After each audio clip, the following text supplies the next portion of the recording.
I'm Shayde, I play bass in the Fresh and Onlys. I'm Tim, and I sing and play guitar in the Fresh and Onlys. And this is What's in Our Bags. Something so heavy in my mind. I think I wanna try and let it out. So I cried and I cried. My first thing is Black Bananas, which is Jennifer Harima from Royal Trucks. This is the best show I saw last year, in my opinion, was Black Bananas and Kurt Vile at the Fillmore. I could hit I'm still riding on this throne.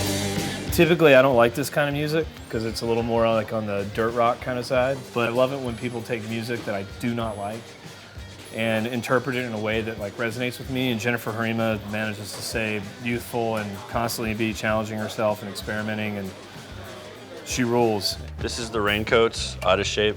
It's reissued. Shouting out loud, a woman.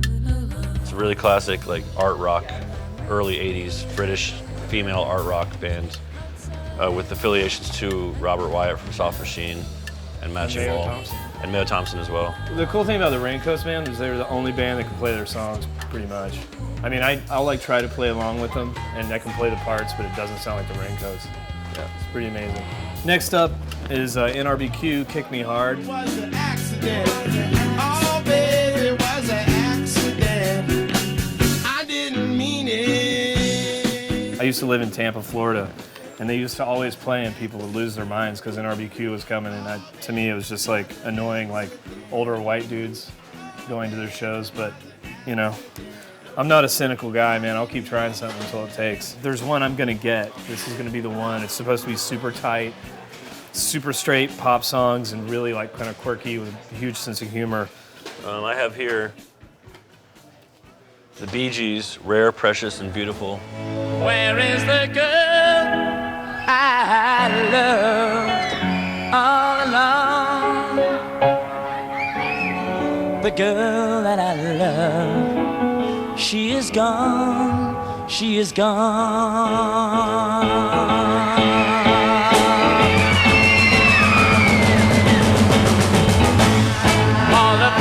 This is the Bee Gees era, the first best ofs, which predates all their more better known sort of disco rock recordings, which is really beautiful stuff. And I actually picked this up because there's a song called I Don't Know Why I Bother Myself. It's sold. There you go. I probably shouldn't be buying this because this is not good to have in your house. This is like having like illicit drugs or alcohol in your house. If you listen to it too much, you'll get pretty bummed out. But television personality is the painted word. Just to see you smile would make it all worthwhile. A lot of people think this is their best record. I don't know. It's personally my favorite record, but it's also their darkest. It's not for the faint of heart. This is like, you know, putting on like Townes Van Zandt 10 times. This Public Enemy t-shirt. If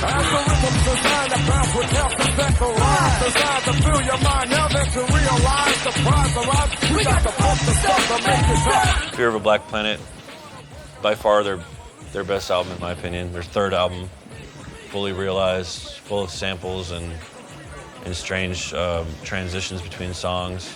Is it true that like Flavor Flav just played the snare on some tracks and like? I don't know. I actually haven't. I'd love if there was a book written about this and other late '80s, early '90s, you know, classic hip hop albums, just to process, because there's not a lot known. They weren't documenting a whole lot back then because I don't think anyone thought that this was going to be on a T-shirt one day.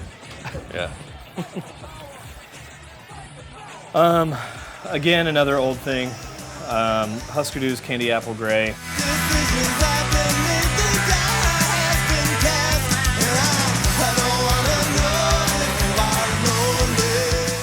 I still have the original cassette of this I got in high school. This was one of those records, like one of those bands when I first started getting into punk that I was like, everyone's like, oh, you got to check out Hüsker Du. And you go to the tape store in, you know, Lake Wells, Florida, and the only tape they have by Hüsker Du is Candy Apple Gray.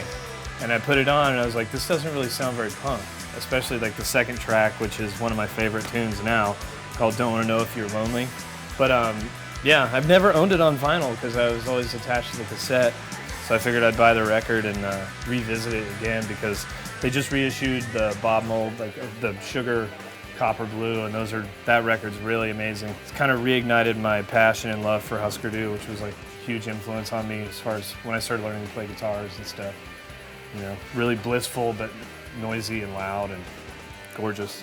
Continuing in the vein of white guy rock, this would be Dwight Twilley band. Twilley Don't Mind. Sort of a power pop savant. I learned about this guy wholly through Shayde, and he said this is the one to get. So it was just sitting there in New Arrivals, and it's pretty cheap. That it's has in this really classic, good shape. It has like a classic jam on there that like every time you, no matter who you play it for, like it's called Looking for the Magic.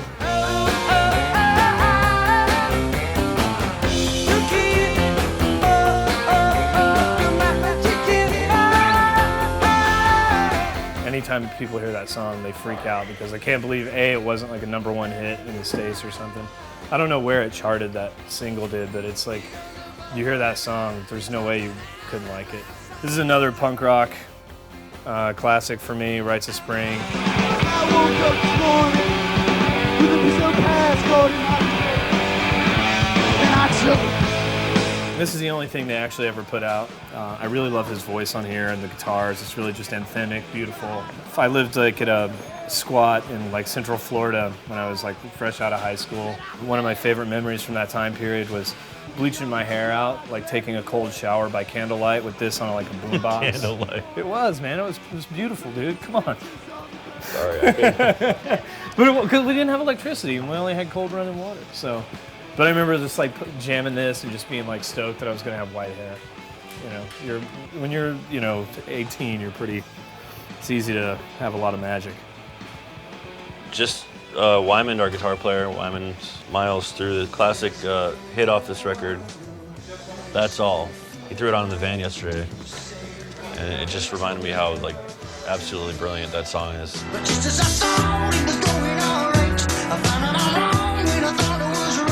It's always the same, it's just a shame, that's all.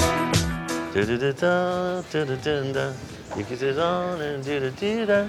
You could the same, it's just the same, that's all. I like that you make the record dance, dude. That's pretty rad. Da-da-dee-da-da-da, da-da-dee-dee-da-da-da. Genesis. This is an amazing record, Secondhand Daylight. It really doesn't get much better than this. This is Howard Devoto after he left Buzzcocks.